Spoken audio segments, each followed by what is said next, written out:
Good morning. In today's sponsored by FreshBooks quick tip, I want to tell you about KPIs.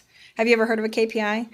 It stands for Key Performance Indicator. And the whole point of having something like that is it's having a number, a metric, or a couple that really tell you the warmth of your business. How is my business doing based on a couple of numbers? So that way you don't have to dive into analytics all the time and just get bombarded by metrics. I want you to pick two, maybe three at the most. And if you haven't ever done this before, only pick one. One metric that really makes a huge difference. It could be revenue. That could be a huge, huge point for you. But in other businesses, like I've had clients that are lawyers or plumbing companies, they really pay attention to billable hours, especially employee billable hours, because that's where they make the most of their money. So that's where their profit comes from if they're doing a specific amount of billable hours per day. So what they did is they wanted at least 6 hours of billable hours per an 8-hour day for one of their clients or one of their employees. So that way you can actually see metric-wise how your employees are doing. You can do this with yourself also, especially if you're a solopreneur. You can see how many hours you're actually billing out to see how much money you're making and how efficient you are with your time. So I highly, highly recommend picking a KPI, even if it's just one right now, where if you look at that, you understand week by week the touch point of your business, one number. You can get that number, of course, in FreshBooks pretty gosh darn easily when you've got revenue set up and the hourly billable and all that stuff. So make sure if that's something that you're interested in, you go check out FreshBooks. Go to freshbooks.com/EM and put EM in the where did you hear about us section. You've heard it from me over and over again. No credit card required, so go get that if it will help. Because I really want this to be the catalyst for you actually improving your finances. It's starting to get closer and closer to the end of the year. Make sure you've got it all shored up so that way at the end of the year and in January, February of next year, you don't have to be like, oh my gosh, I don't have any of my expenses. Okay, so go do it now. You will thank me later. Have a wonderful, amazing day. Bye.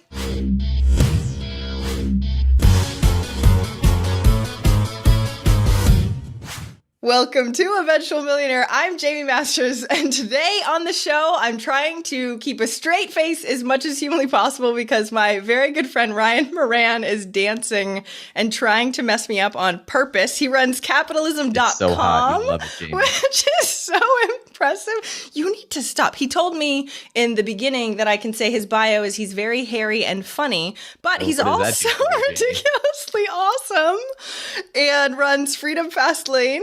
And Freedom Fastlane Live, which is an event here in Austin, Texas, this December. That's a reason to dance. 9th and 10th.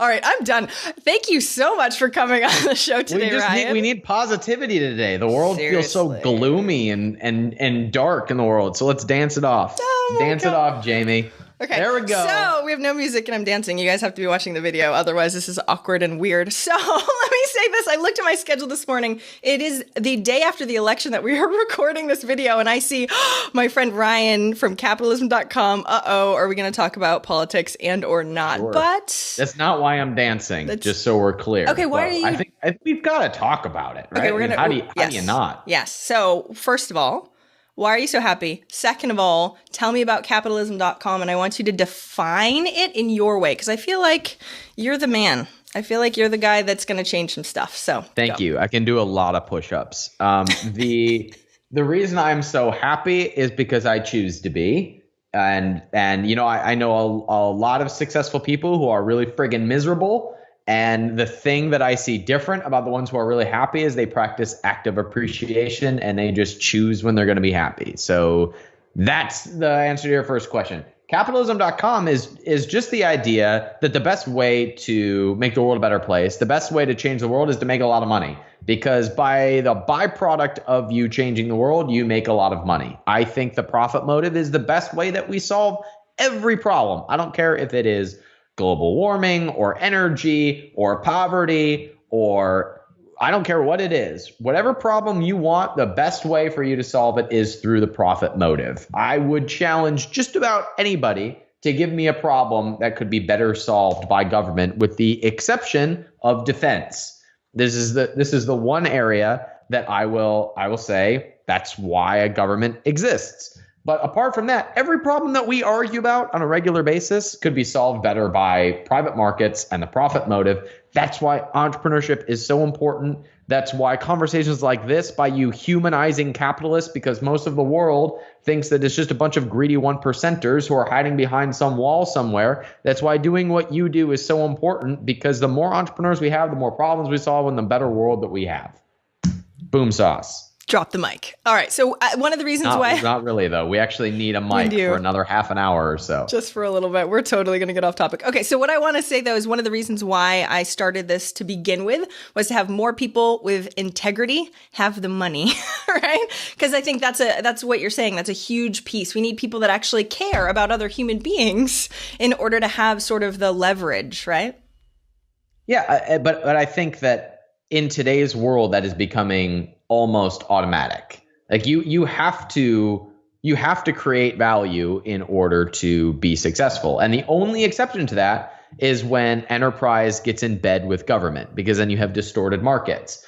But here's my argument, Jamie. I think that the very nature of you initiating a transaction is value creation. So by you having products and services, or by you being a coach, or by you having a blog that sells things, or by you selling physical products, the very nature of there being a transaction means that someone said, these dollars are not worth as much to me as the thing you're offering. Mm.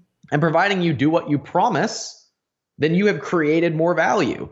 And that's a really, really good thing. So I think the way that we solve our problems is not necessarily by waiting for somebody else, not for more government programs, but by you doing something and creating something of value. That's what entrepreneurship is. That's what capitalism allows. And I think that's how we progress as a society.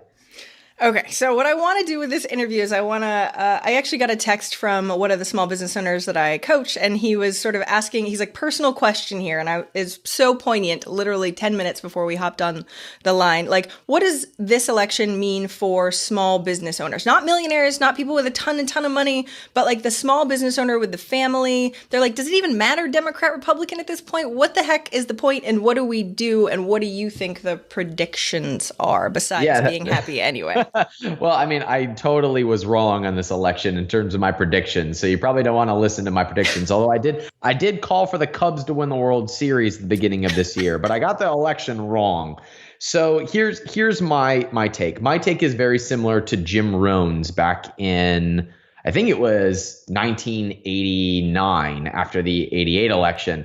And he said, he was sitting around a table and all of these industry experts and millionaires and successful people said, Jim, what do you think is going to happen? What do you think the world's going to look like as a result of this election? And he said, about the same. What do you think is going to happen in the economy? I think it's going to be about the same. What do you think the opportunities are going to look like? I think they'll be about the same. I think the only thing that changes is how you respond. Look, the government is not capable of changing your life. You are only capable of that. So, and the government can't improve your business. Only you can do that. The government can't solve most problems. Only you can do that. So the entire impact really comes down to how people respond. I think if you are a resourceful entrepreneur, this is the most abundant time that you could be living through, regardless of who won last night, the time that we're recording, regardless of the situation. If the Supreme Court comes out and says the election it wasn't Hillary who rigged it, it was Trump who rigged it, and we're changing the results of the election, that wouldn't impact your ability to do business, to solve problems, and to create value. So I think regardless of what happens, I think regardless of what the stock market does in response, it is still the most abundant time ever for you to be an entrepreneur and to be creating value. And if you come at it through that lens, you're going to be just fine. Thank you so much for saying. So people think that I live in a happy bubble. And I'm like, yes, because whether things are bad, there's opportunities, or whether things are good, there's opportunities. And it doesn't really matter as long as when we're moving forward, we're making the best choices we can and to stay happy. One of the things that I did, I just spoke in Bangkok, Thailand, and I quoted you specifically. I asked if I could read the entire thing, This is the amazing So the reason why I read it though is because I really do feel like we're on this up and down roller coaster as entrepreneurs, right? Let alone the government and all that other stuff. But we were on this up and down roller coaster and we let our emotions on and what's happening on the outside really affect our internal world. And you talk about that in the specific article, and we'll definitely link to it because it's freaking amazing. But can you sort of sum up your thoughts on that specific piece? Well, on that specific piece, if I were to sum it up, I'd say that our attention is the only thing that we have to filter through the things that we want and the things that we don't want. And there's all these things in competition for our attention. And you could also put them on things you appreciate, or you could put them on things that you're thankful for, or you could put them on the problems that you're going to solve or the problems that are affecting you. The only thing we have control of is our own attention. So I've noticed in my life, and I think this is what you're referencing, that in my life, I hit these certain points and I hit these goals and I want something different. And then I remember the good things from old times in my life and I pine for them and I miss them. But I also have this wanting of something else in my life. So I start off that article by saying, when I was a kid, all I wanted to be was a millionaire. Now that I'm a millionaire, all I really want to be is a carefree kid. When I was childless and alone, all I wanted was to have kids. I love my daughter. My daughter is distracting me over in this area that you can't see. I love her to death, but I sometimes miss the days when I was alone. When I ran a small business, I wanted a big business. And then I've got a big business, I miss the days when it was small. So we tend to pine for these memories while longing for something different at the exact same time. Could we screw ourselves anymore as being human beings? So the only filter we have is our attention and what we put our attention on. And at some point in your life, you will move through this and look back and say, this was the good old day.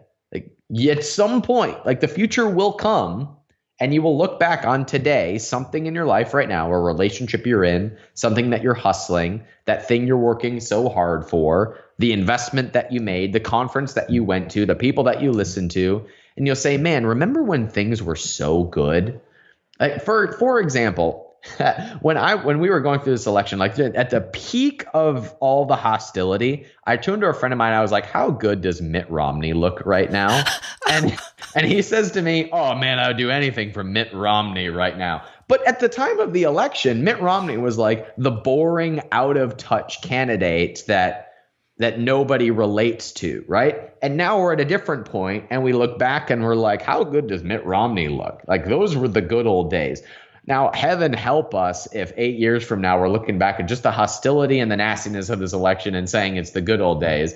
But at some point, you will look back on today and say, well, man, I really miss that. And you don't see it right now unless you consciously take the attention and put yourself in a place of appreciating that. And so I try to take natural, intentional time to just pause and remember what I appreciate, because there's something about now that I'm going to miss later. And if you don't catch it now, when are you done? All this work that you're doing, when do you get to enjoy it if you don't pause and consciously appreciate it? If not now, then when? Because later, when you get that thing that you want, the bling bling or the $1 million or the $10 million business or the date with Jamie or whatever it is that you're waiting for, you will just get there and you'll want something else unless you pause. Well, not with a date with me, but other than that. Well, we'll see. So it's hilarious that you said that, because this is my journal and we talk about, there's a gratitude piece. And this morning I wrote, the sky didn't fall after the election. That was the thing that I actually literally wrote. You guys can look at it if you want.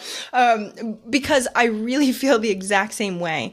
We go through, and unfortunately or fortunately, I think this is both an asset and a curse, right? Entrepreneurs want more. When I was 8, my mantra was progress, because that's normal for an 8-year-old little girl, right? And so, but it's this innate weird thing in our brains. All of my clients are like, yeah, but I just want more. I just want better. I just want a little more. Can we just, whatever this is great. Thanks. Appreciate it. And how do we get more? And it's an amazing thing because it makes us strive. Right? This is why entrepreneurs are amazing. We solve more problems. We see more opportunity. And yet it sucks sometimes. So how do you mitigate that in your own brain? tactically? Because it's one thing to be like, be happier, and it's another thing to actually be happier. Yeah, well, one is on the business side. We were talking about Peter Diamandis privately, and Peter Diamandis does a great job of looking back and saying, "Look at where we've come in the last 100 years." Yes, we hear about all this bad stuff that happens on the Crisis News Network, but look, 100 years ago, people died of friggin' toothaches, and now 100 is the new 80 or new 60 or whatever he says. And so we've come a long way. Practically, for me, it has all been about time horizons. So if I look at today, I'm going to find something to be pissed about. If I'm looking at this hour, I'm going to find lots of things to be pissed about because I've got all this email and all these Facebook messages and all these things I've got to get back to. When I look at the last year, I may or may not have accomplished everything that I wanted to accomplish. But if I look at where I was a year ago and say, have I made progress? It's really hard for me to argue that I haven't. If I look back 10 years, have I made progress? Okay, well, 10 years ago. Wait, how old were you 10 years ago? I was 19. I was 19. So I was blogging from my college dorm room. Things are a little better now. Yeah. So I've made a little bit of progress in 10 years. So what do I want the next 10 years to look like? The longer time horizon I can operate in, the more successful I am. And the better I'm able to make decisions. If we're making short-term decisions, the worse I tend to perform. I don't know if that's the case with everyone, but it's the same thing with decision-making and planning as it is with evaluating progress. At what time horizon are you comparing things to? Our brains only know how to do one thing, and it's compare. That's how we evaluate everything. So what's good?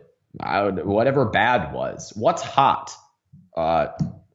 I met a guy from Siberia once that came to Cleveland when it was 30 degrees out. And he's like, oh, it's so hot here. I don't know how you handle it. Because he had a 90-degree change. It was like negative 50 back in Siberia. So I was freezing my nads off. So that's just a comparison. That's all our brains know how to do, evaluate anything. What's beautiful?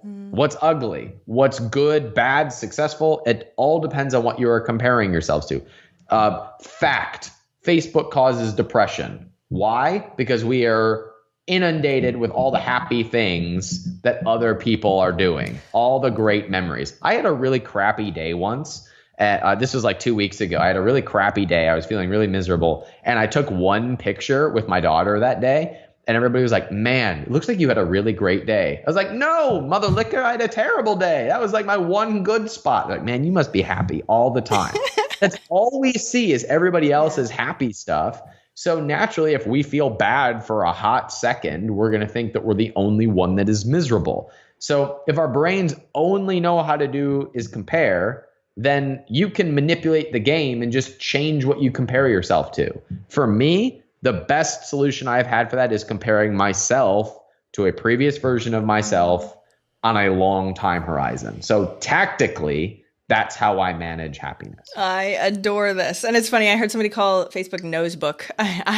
Right? Like, I really feel like, and when I was in Bangkok and did that speech, I actually I asked everybody to leave Facebook off their phone because I really feel I agree with you 1,000% when we're looking at what we can focus on versus what, we should focus on. It makes a huge difference. And how do we look towards the future constantly when our reality is here? So when you have those ridiculously crappy days, and this is the funny thing, somebody posted on my Facebook page the other day that I have this uncanny ability to get everybody's secrets, right? I don't think they're secrets. I think that they're people love to share what's real and be vulnerable. And I don't feel like we get a chance to do that very much because I tell people, oh, I hear all the crap from all of the amazing, successful people. I work one-on-one with ridiculously amazing, successful people, and I hear their ups and downs too. And yet we never share that stuff.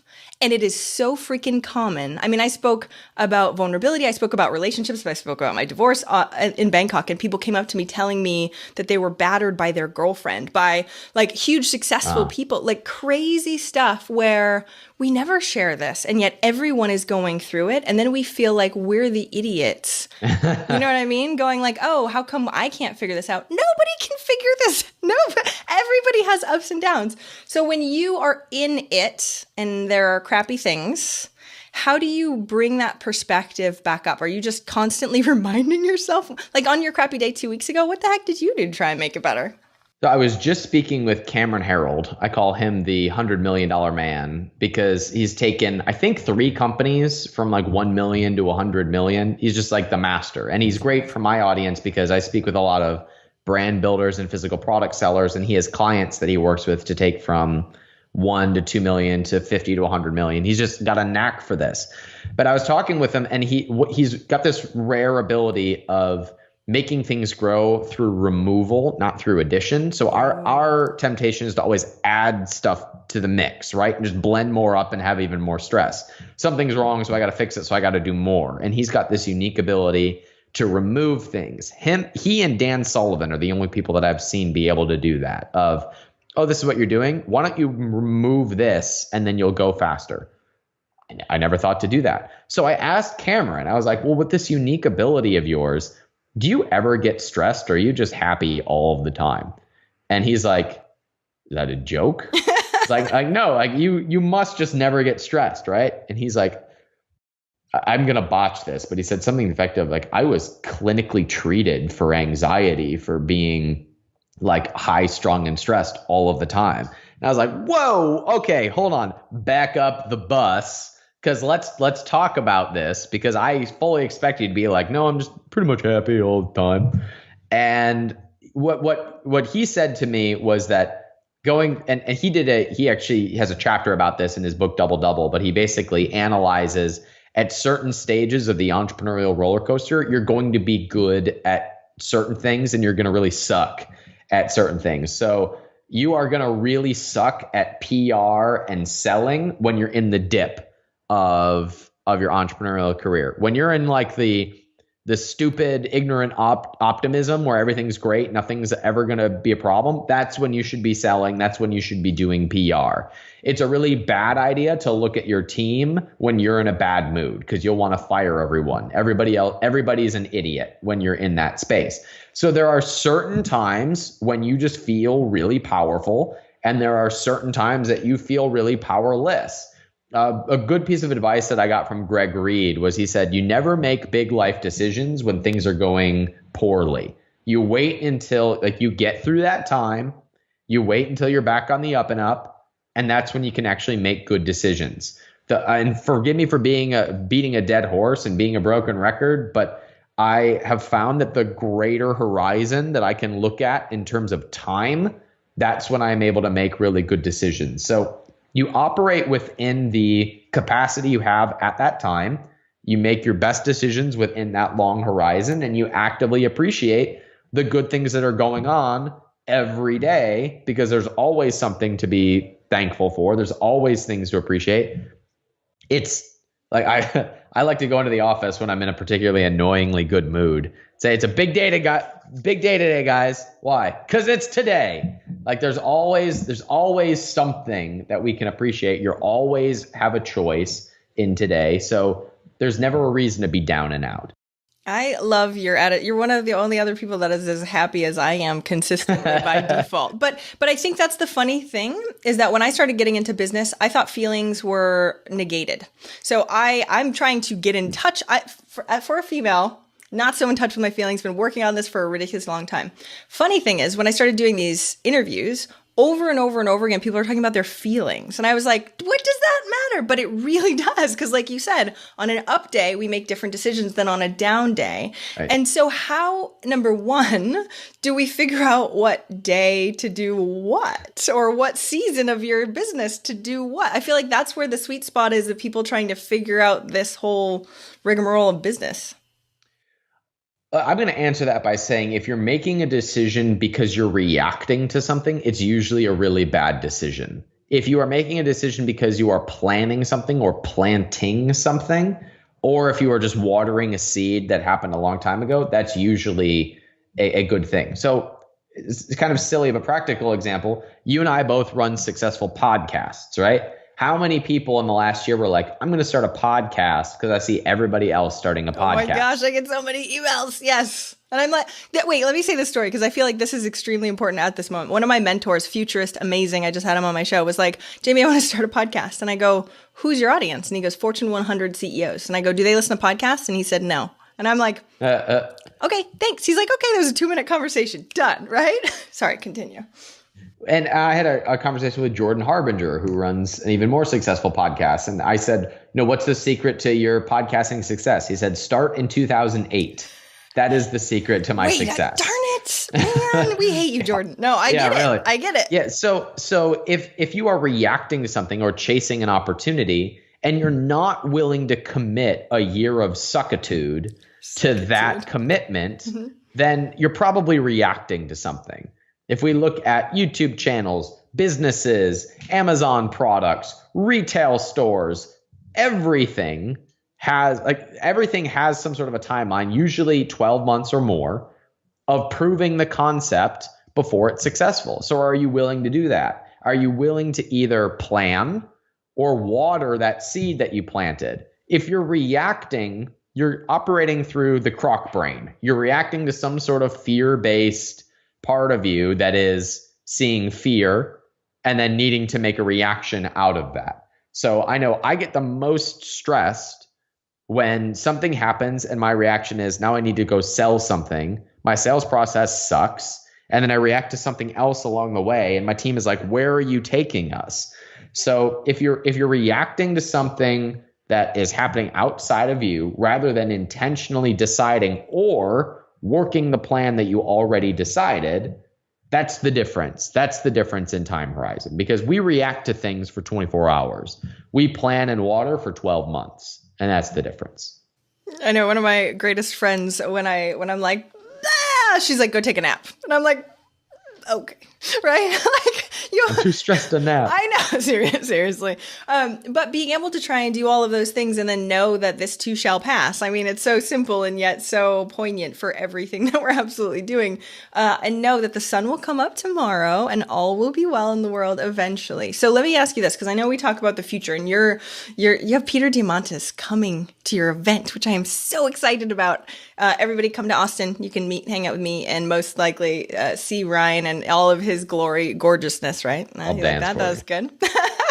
Last year he had a cardboard cutout of himself that was literally like up to his shoulders. It was the funniest There's thing. There's a story behind that. Oh my We'll do that on another podcast. Okay.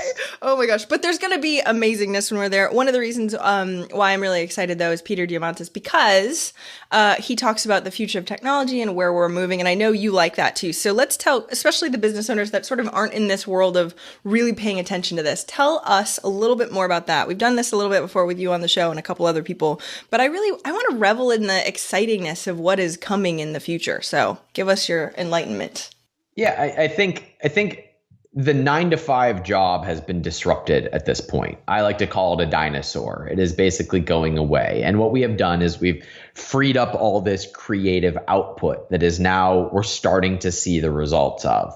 We're starting to see it through the maturation of the internet. We're starting to see it through virtual reality. We're starting to see it through the sharing economy. Like this whole idea, one of the reasons why I just don't trust government to get anything done or to do anything is because they're making decisions based on their pattern of the world. But like individuals, when we think of government decisions, those are individuals making decisions on their pattern of the world that's out of touch with us, out of touch with entrepreneurs, out of touch with the next generations, our kids. And we're starting to see that mature. I think we tend to discount. We talk a lot about what that's going to destroy or what jobs are going to be automated as a result. I think what we miss is all the new abundance that is going to be created that we can't even see right now. Like when we look at virtual reality, do you have any idea how many businesses are going to be spawned and grown as the result of virtual reality? It's going to be ridiculous. Can you imagine, like at some point, I'll be able to sell virtual reality tickets to Freedom Fastlane Live. Like you can come meet Peter Diamandis and myself and go on a date with Jamie through virtual reality rather than actual coming to the event. What does that do to the cost of the event? What does that do for your experience to be able to stay there and still meet somebody almost face to face? Like the amount of abundance that happens as the result of that type of technology is incredible. And the people who drive that are entrepreneurs. So there's no reason to be afraid of it because the entire purpose of capitalism is to solve problems and make money in the process. So as long as you continually have your barometer tuned to, or what is the word I'm looking for? If you're paying attention to the target market that you serve and the problems that you solve, then all the things that are coming up just make it more exciting for you to be able to solve that problem. So I think I'm very optimistic in terms of where we're going and where we are headed and what entrepreneurs are going to be capable of. The only people that are going to be negatively affected are those who are takers rather than creators. And takers need to be eliminated from the marketplace anyway. And I think that's happening at a faster and faster rate. It is kind of insane to see all the Facebook lives about like Elon Musk and, we're going to go to Mars and we're going to do this and we're going to do that. And it's ridiculously impressive to see the forethought of it. Like this stuff is evolving and coming anyway, no matter if it's, 20 years from now or 100 years from now or 500 years from now, something is changing, right? We consistently evolve. And the whole point of some of the books like Abundance that Peter Diamandis wrote or Bold or one of those books is that technology is advancing at an exponential rate. And as we look at that, there's no real going back, right? I mean, even Elon Musk the other day, I think it was Elon Musk, said something about like, there's a 90% chance we're like living in the Matrix, right? When you start listening to some of this stuff, you're like, okay, wait, do I need to be paying attention to any of this stuff right now? So what do you think of a small business owner should be paying attention? I love this stuff because I think it's really interesting. But do you think everybody should be paying attention to this? Should we be looking for the opportunities in this new tech because of this stuff? Where do you think we should go with this information? So I don't. And I also don't think Elon's right that we're living in a simulation. I don't think we are. I'm a philosophy minor. We could talk a lot about this forever. We're not going to go down that path, but okay, yes. So I don't think that most small business owners need to be paying attention to this stuff. I think it's fun for us to flap our gums and talk about them, but to actually be paying attention. And it's the same thing of like Ty Lopez likes to tell this story about when he hung out with Elon Musk and he was saying, Elon said, so do you think that Tesla could benefit from doing all the Snapchat stuff that you do? And Ty's like, yeah, totally. And he goes into this process about all the ways that Tesla could benefit from Snapchat. And Elon says, okay. Well, actually, what I think I need to do is just make a more affordable car, and then he, soon after he released the Model 3, and it went crazy. Because there's all these things that we could be distracted by, but are they really serving the purpose of the people that we're trying to help and serve? Like I tried Snapchat for like a week, and I just can't do it. It's not my thing. I can't make a difference that way. So let's not do it. If we're constantly chasing the new thing that's hot, we're reacting. So are we reacting or are we planning and planting? And if you want to make strategic investments there because you think it will help your clients and your customers, go for it. But I think for the average small business or the internet entrepreneur, I think that's fun to talk about, but it's completely irrelevant right now. And I think we just distract ourselves by trying to do what's cool rather than what actually makes a difference in our clients and customers. I know for me, I have this habit of I'm the visionary on the team, right? So I map out the vision on the whiteboard, and then I immediately want to do all of it at once. Yep. It's my blessing and my curse at the same time. But where I do really excellent work is by focusing on something small and doing that better than anybody and letting that success carry the next piece of the puzzle. Doing that so well that it carries the next piece of the puzzle. But trying to build things that are coming down the pipeline that don't affect you or your customers right now, I think is a distraction and a reaction rather than you planning for the future. Thank you. So I feel like as entrepreneurs, yes, we're a ridiculously impatient bunch. We want everything right now.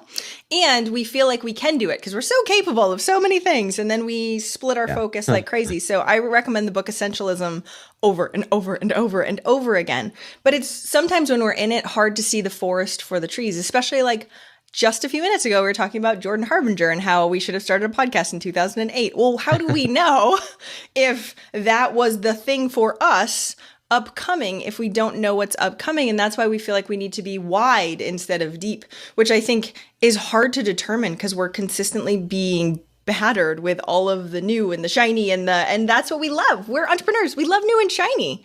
So how do you on a day-to-day basis stick, because distractions, right? Determining an opportunity versus distraction, very important. But how do you actually determine what that is as you're going down the pipeline of all of these other things coming at you at once? Yeah, it comes down to a couple questions. It comes down to who do you serve? Where do they hang out? And how do you solve their problems? So for me, I am very, very comfortable in front of a camera and in front of a microphone. I'm not so comfortable just microblogging about things on social media sites. I'm terrible. I'm really terrible at social media, Jamie. I just can't do it. And there's people who say, you need to be all over social media. You need to be doing this and this. I can write a really kickin' awesome converting email. That's just my skill set. So I'm going to build email lists, and I'm probably going to neglect Instagram. I have like a dozen posts on Instagram. I just can't bring myself to do it. So rather than trying to roll this rock uphill, let's focus where I'm really, really strong. Where do my customers hang out and already communicate with me? And how do I deliver my message within the context of how I'm comfortable doing that? And then am I willing to commit 5 years to that?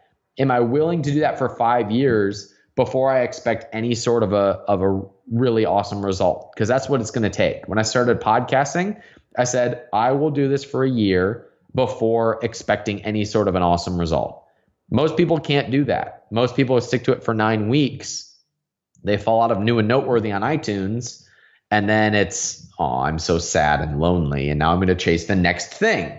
Right. So if we say, how do we make a difference and how are we comfortable and how are we automatically able to create that value? And we know that we're able to do that almost effortlessly and it creates more energy rather than takes away from it, then it's going to be easy for us to put the type of time and commitment into sticking to it to be able to do that. If we look at Gary Vee, Gary Vee talks a whole lot about hustle, but he does the right type of hustle because it's perfectly in alignment with who he is. So Gary writes books and he does videos. That's really where he's gotten the biggest uptick. But he does video, 2 hours a week? And they cut it up into all kinds of clips and it gets shared all over the place. So they've got a good team behind them. But he is really good at for 1 hour delivering a message and then going and doing keynotes and having that split up into other messages and writing books that the first one did okay, second one did better, and it continually grew from there. And now he's got this big empire of an audience. But if you'd expected one video to go viral or 1 week of doing the Ask Gary Vee show or 1 week of Wine Library TV to be carrying his message, he would have been done. So it's where you are able to create that content so that you have the ability to have the staying power to carry you through that 12 months, 24 months, 5 years that it takes for you to really be established in your industry. Okay, so I know we have to start wrapping up in a minute, but one of the things that you said, which I think is extremely important, is knowing those strengths. And when I was on stage at Freedom Fastlane last year, that was what it was about for millionaires. They know what they do best, therefore they leverage that piece. How can we, though, stay in the small stuff with this big, hairy, audacious goal? You have humongous goals, Ryan, huge. And yet we're talking about sending emails. How do we stay grounded in the small while still going after the big and actually believing that that's achievable? Because I feel like doing 100 videos or podcasting for freaking ever can really get kind of, can I see results already? This big goal is so freaking big. If I don't get even close, why am I even bothering? For me, I have to be okay cutting things that aren't working. Like I have to be okay with doing the 100 videos and then saying, that sucked. I don't like it. I don't want to do it anymore. And I'm not seeing a result. So I've got to pivot into this other area and put another 12 months into the results. Now, meanwhile, I have created all this value. We have created all of this awareness. We now have these followers that we didn't have before. So is it a loss? I don't know. It depends on what you're focusing on. If we can bring that audience into the overall bigger picture, then we've probably done just fine. For me, I see it as an exponential growth curve. My goal is to own the Cleveland Indians. I'm only going to own the Cleveland Indians by doing the small things really, really well. The Slight Edge is one of my favorite books. Basically argues that the extraordinary successes that we see very rarely happen as the result of big quantum leaps in our life. They happen as the result of compounding interest on the small things that we do in our life. So what that means for me is I need to do those little things very well, and I need to do them very consistently. And as a result of that, there will be a compounding effect that gets me to where I want to go faster. But the minute that I try to make it go faster by stepping out of it, I've completely screwed it up. So there is a bit of a grind, if you will, to be able to get the awareness. And then once you have proven the concept, there is the capacity to monetize that and scale that. But that's a grind in and of itself. And that's why most people don't get to the level that they want.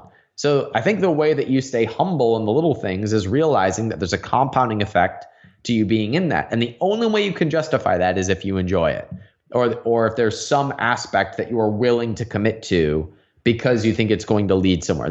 That's the only way that you can stick to it. So that's why I don't pay attention to social media, because I don't enjoy it. I'm not going to do it.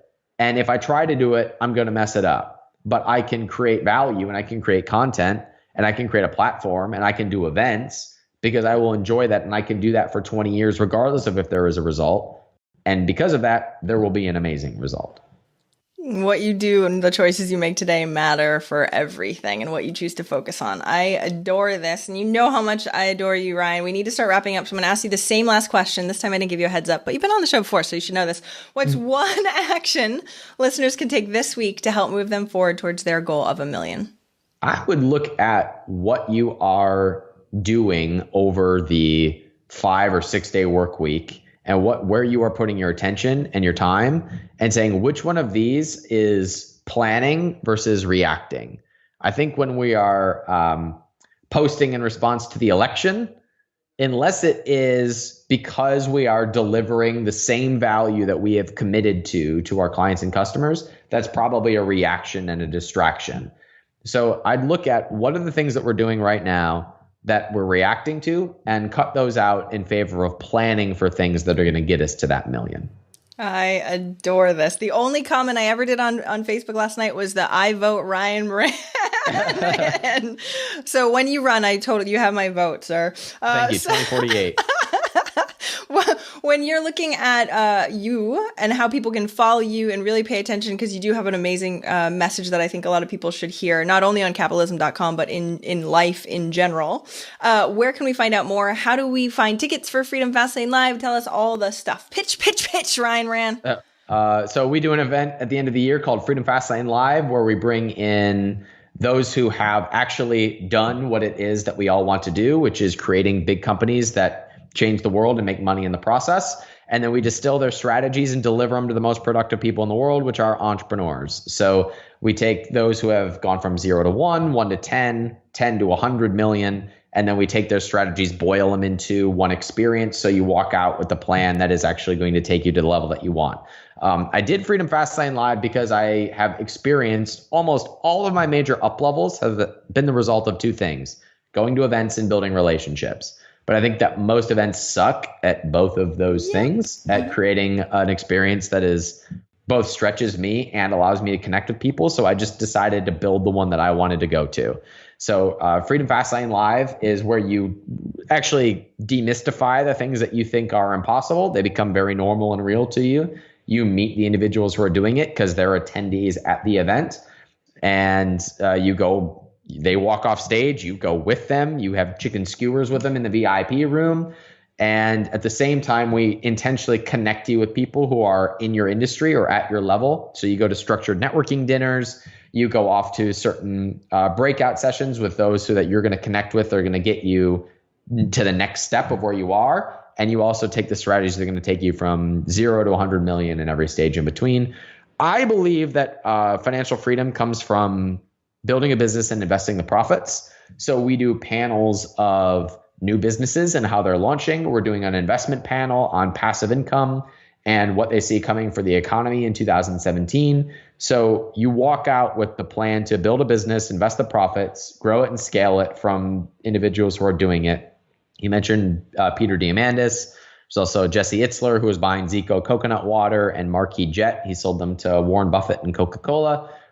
We have Alicia Silverstone, the actress, because she runs a $10 million supplement company and nobody knows about it. And I think that's freaking cool. The founder of Whole Foods, he runs a $13 billion empire selling commodities and other people's products, which is kind of baffling and impossible to me. So we're going to find out the strategies behind that. We have our investment panel. The thing I'm most excited about is the $100 million panel. There's a panel of people who have all been a part of $100 million companies that are coming together for a new venture. So we're going to say, okay, what is your plan to take this to 100 million and what do you contribute here? And then you, Josh Bazzoni, based on your experience running a $100 million company, what do you bring to the table? And Aubrey Marcus, founder of Onnit, what are you doing here? Cameron Harold, how are you going to take this company to 100 million? And we're just going to workshop the whole thing. We're doing the same thing with the investment panel. And we're basically distilling the entire process into a 3-day event in Austin, Texas, December 9th, 10th, and 11th. It's where you can also go on a date with Jamie. Oh, don't say that. We're auctioning off a date with Jamie. You don't know the emails and the messages that I get, Ryan. But I want to say that we just had Jeff Hoffman on the show. I got to hang out with Jeff Hoffman and meet him because of you. And he was hanging out with everybody. I'm like, dude, you've created billion-dollar companies, and yet you're just hanging out with all of the attendees. Like, that was nuts. I Periscope when that was still something. I was Periscoping a whole bunch of that last year. What can change in a year? But being able to create those relationships, I'm so excited this year. You have no idea. So everybody make sure you let me know if you do come, so that way we can hang out together when we can. So thank you so much, Ryan. Where do they actually buy tickets, though? You didn't say it. Oh, yeah. I'm bad at the pitch part. freedomfastlanelive.com. And it's in Austin, Texas, December 9th, 10th, and 11th. And I'm not an affiliate. I just want to meet you guys. So if you want to go, I have people going like, oh, I want to hang out. I'm like, I want to hang out too. So we could definitely talk there. Thank you so much for coming on during this most important election crazy time. But at least we're happy and we're looking towards the future. And I think that's the most important part. Thanks so much for coming on the show today, Ryan. Thanks for having me, Jamie. I hope you enjoyed that interview. And if you want more like it, go to eventualmillionaire.com. If you click on the millionaire case studies, you will see over 200 millionaire interviews. I don't want you to get overwhelmed, of course, but I do want you to pick the one that might make the biggest difference in your business today. So what's something you're struggling with, and take a look and see if one of those could specifically help you. Don't just take information for information's sake. I want you to be able to take the information, have it applicable to you right now. You use it, you take action, you see results, you come back and go, Jamie, that was amazing. That's what I want. So go check out eventualmillionaire.com and click on the millionaire case studies. Thanks.